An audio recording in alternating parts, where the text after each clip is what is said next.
Assalamualaikum warahmatullahi wabarakatuh. Saudaraku semua, dimanapun berada, masih bersama saya lagi IM88 video seputar aktivitas pertanian. Di kesempatan kali ini IM88 akan melakukan perawatan tanaman padi, bahwa di dalam video kali ini IM88 akan menjadikan dalam satu video di tahap yang kedua dan ketiga ini apa saja yang saya lakukan dan saya berikan. Terus simak. Bagi saudaraku semua yang masih belum melihat di perawatan yang ke-1, silahkan dilihat sebelum video ini. Yuk langsung saja apa saja yang saya berikan setelah video berikut ini.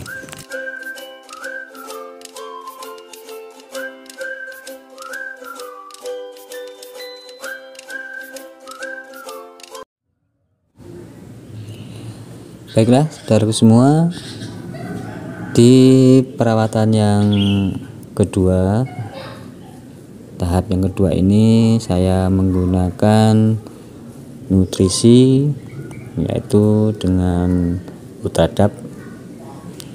Saya menggunakan Utradap ini karena kandungan fosfatnya yang tinggi dan ada sedikit unsur nitrogennya, bahwa manfaat fosfat tersebut sangat bagus diberikan di masa vegetatif maupun generatif, karena fosfat menumbuhkan bulu-bulu akar baru dan memunculkan tunas-tunas anakan padi yang baru, dan nitrogen sendiri juga akan memecah sel sehingga anakan padi juga akan muncul. Nitrogen sendiri juga akan merawat hijaunya daun untuk membantu proses pemasakan pada tanaman.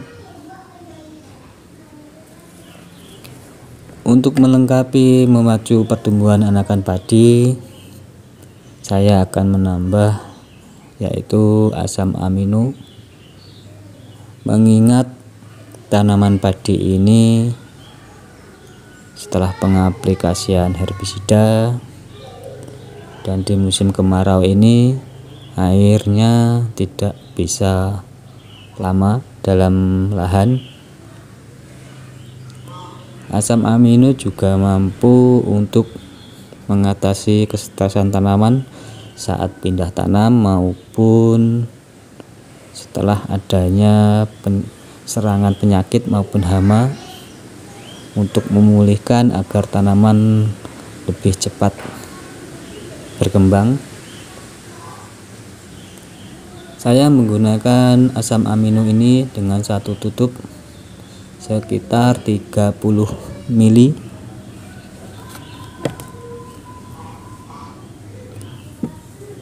Saudaraku, untuk pengendalian hama sundepnya saya menggunakan insektisida, agar di waktu padi mengeluarkan malai tidak terjadi hampa. Dikarenakan hama sundep, saya menggunakan insektisida dengan merek dagang Virtaco, bahwa Virtaco ini mampu menurut saya untuk pengendalian hama sundep, karena saya juga sering memberikan beberapa waktu tanam untuk pengendalian hama sundep.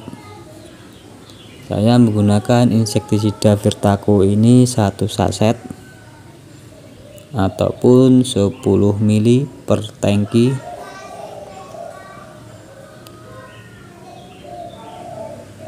Saudaraku, saya melakukan pemberian nutrisi dan insektisida maupun fungisida.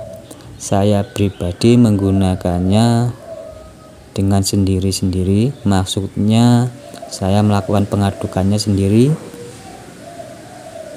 Nutrisi saya aduk dahulu, setelah itu saya tuangkan ke tangki, baru saya memberikan insektisida maupun fungisida. Sebenarnya bisa juga dijadikan satu dalam pengadukan, tapi pengalaman saya pribadi selama ini saya lebih memilih melakukan dengan pengadukan sendiri-sendiri. Meskipun agak lama tidak apa-apa, yang penting nutrisi dan insektisida maupun fungisida yang kita berikan bisa maksimal.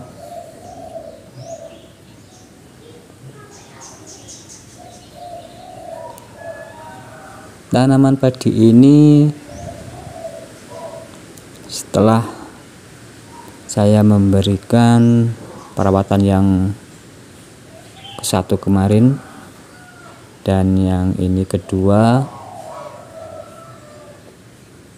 alhamdulillah sudah menampakkan perubahan-perubahan yang sangat cepat.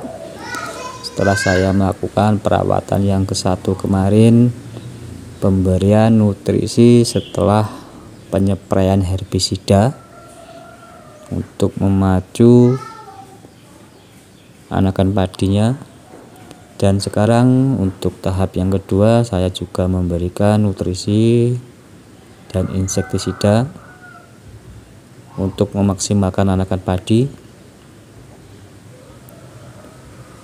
Saudaraku semua bisa melakukan dengan cara saya ini bila mana tanaman padi saudaraku semua terkendala hal yang sama di waktu musim kemarau ini dengan air yang tidak bisa lama di lahan. Dengan cara ini insya Allah nutrisi yang kita berikan lebih cepat terserap oleh tanaman. Seperti inilah saudaraku hasil dari perawatan yang tahap ke-1 kemarin. Anakan sudah mulai bermunculan dan hampir rapat.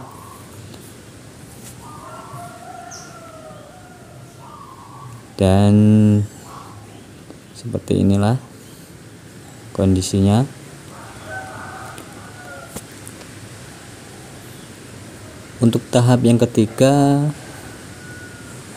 saya juga akan memberikan nutrisi untuk memaksimalkan anakan padi agar menjadikan anakan padi yang produktif. Terus simak, jangan di skip-skip ya saudaraku. Dan inilah yang saya lakukan di tahap yang ketiga untuk memaksimalkan anakan padi agar menjadi anakan yang produktif, menghasilkan potensi-potensi hasil panen yang melimpah.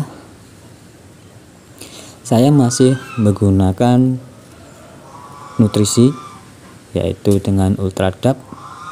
Kenapa sekarang warnanya hijau? Karena saya mix dengan Gandasil daun. Mengingat musim kemarau ini tanaman membutuhkan nitrogen yang tinggi karena ketersediaan airnya yang tidak bisa lama di lahan. Ini yang saya lakukan di mana di musim kemarau kayak seperti ini, di masa vegetatif saya juga akan menambah nutrisi selain unsur fosfat dan sedikit nitrogen. Saya tambah lagi dengan nutrisi di Gandasil D yang lebih lengkap makro dan mikronya. Yang di Ultradap lebih tinggi fosfatnya dan yang di Gandasil lebih tinggi nitrogennya. Bertujuan agar tanaman padi ini bisa berkembang dengan baik. Saya memberikan dengan berbandingan 1:1 antara Ultradap dan Gandasil D nya. Setelah saya aduk menjadi satu, saya memberikan dengan dosis 2 sendok makan per tangkinya. Saya menambahkan dengan nutrisi Dekamon. Dekamon tersebut banyak mengandung beberapa unsur natrium dan lainnya. Dekamon juga zat pengatur tumbuh untuk memaksimalkan anakan padinya agar lebih maksimal dan tumbuh secara merata. Baiklah saudaraku, di kesempatan video kali ini semoga bisa bermanfaat, dan mohon maaf bila video kali ini agak panjang karena di tahap yang kedua dan ketiga saya jadikan satu. Cukup sekian dulu video dari saya, semoga bisa bermanfaat. Dan terima kasih untuk saudaraku semua yang sudah like, komen, dan subscribe-nya. Dan bagi saudaraku semua, bila mana yang belum like, komen, dan subscribe-nya, saya tunggu agar video dari IM88 bisa berkembang dan bisa lebih bermanfaat. Cukup sekian dulu. Assalamualaikum warahmatullahi wabarakatuh. Salam petani sejahtera.